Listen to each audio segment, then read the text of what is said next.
At Human Scale, when we're designing a new chair or designing any new product, we never start with the way we want it to look.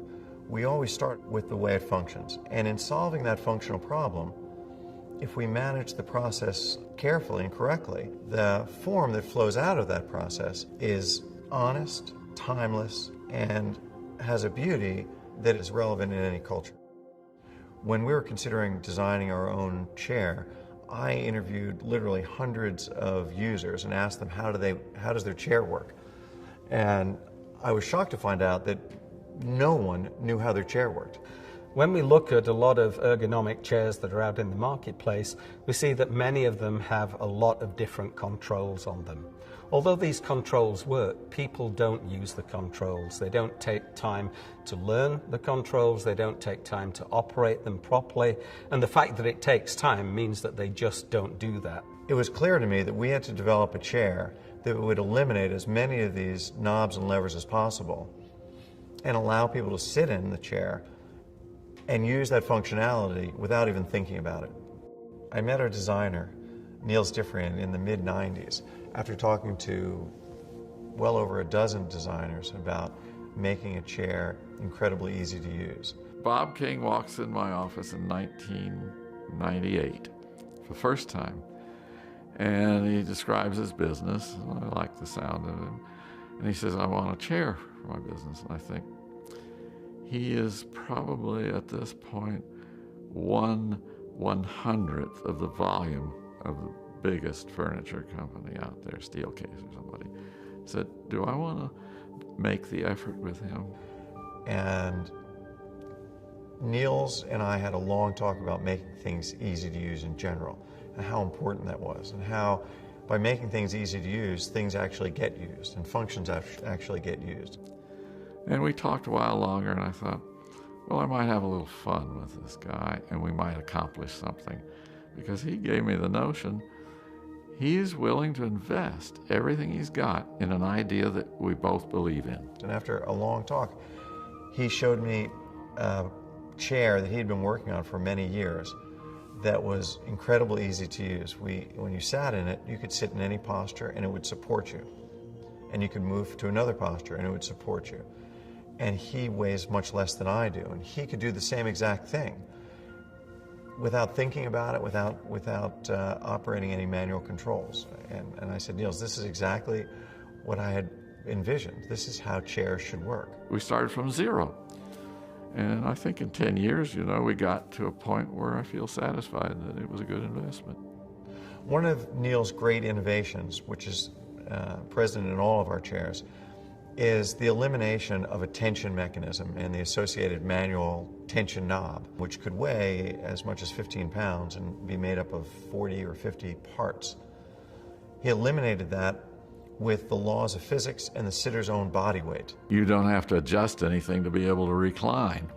It's automatic. It reads your weight and it converts that into the mechanism which allows it to recline with the proper amount of force for your weight. So if, for example, 1,000 people were to come into an office in the morning and sit down in their chairs, 1,000 people would be sitting in chairs perfectly adjusted for them, so they could move from one posture to another effortlessly without having to think about that functionality at all. In 2000, I met with Niels and talked to him about how Human Scale needed a general office chair that could be used in a conference or meeting setting as well as in a task setting. And I told them that one of the important things we needed was a mesh back. And Niels responded by saying he was surprised I was interested in such a thing because that would obviously compromise the ergonomics of the backrest and the function of the backrest, because you're not able to shape mesh very well. You just stretch it over a frame and it's essentially a two-dimensional shape. To get any support, you have to use a lumbar support behind it to keep it from sagging in, and that ends up feeling like a lump, and it's particularly uncomfortable compared to being able to sculpt a back. 2 months later, I got a call from Neil saying, I think I have some ideas. He showed me what essentially became the foundation for all of our mesh backs, which was 3 panels of mesh creating a 3-dimensional shape, and he had gotten the idea from men's suits. He said, you can create a 3-dimensional shape with a suit by putting panels of material together. And he said, why couldn't we do that with a chair?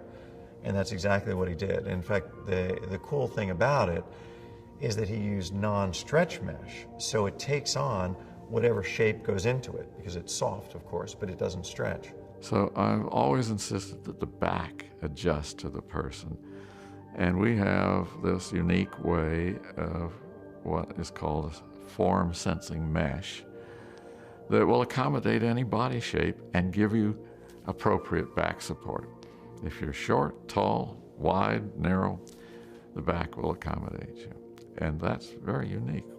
As I say, that's an exclusive with us. So again, the analogy is if you have 1,000 people who come and sit down in these chairs, 1,000 people will be sitting in chairs with backrests that are perfectly fitted to them, as if a tailor had sewn it for each of those individual people. And that's an amazing thing. If you look at most office chairs, the arms are attached to the seat, simply because it's very easy to do so. But the problem with that is when you lean back and move from one posture to another, the arms don't move with you, so you don't have good arm support. But what happens in a lot of chairs is the armrests are fixed so that when you sit back in the chair, the seat pan tilts upwards. That puts pressure under the thighs, and then that puts the elbows in an awkward position because now the elbow starts to interfere with the position of the forearm. So what's really important is that you can actually recline back in a chair without the seat pan tilting. We designed all of our chairs so the arms are attached to the back. It's very difficult to do that.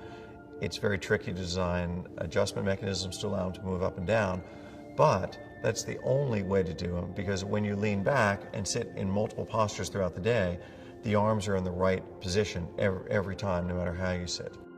Of course, a really important part of any chair is the seat cushion. It turns out that a soft seat cushion is really comfortable for a very short period of time, but really uncomfortable for a long period of time. People often make judgments about how comfortable a chair is going to be by doing what we call the 2-minute butt test. They sit in the chair for a short period of time. If the chair's very soft, they often think it's going to be comfortable.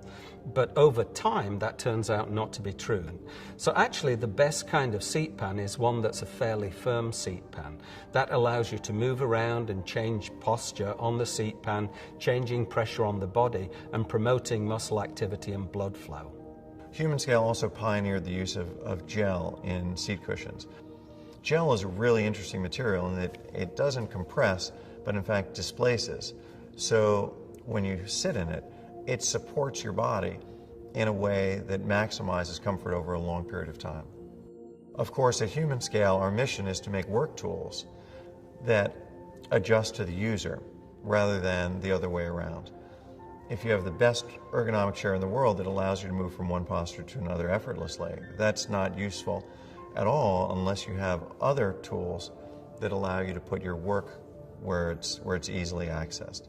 So a keyboard support is an important part of this sort of workstation, where you can put the keyboard on your lap, which encourages you to lean back in your chair and have back support, and then a monitor arm, which allows you to put the monitor in the right position so you can easily read it all in a very comfortable, healthy way. Essentially, that's what Humanscale is all about, creating tools that allow people to work and move in the healthiest, most comfortable way possible.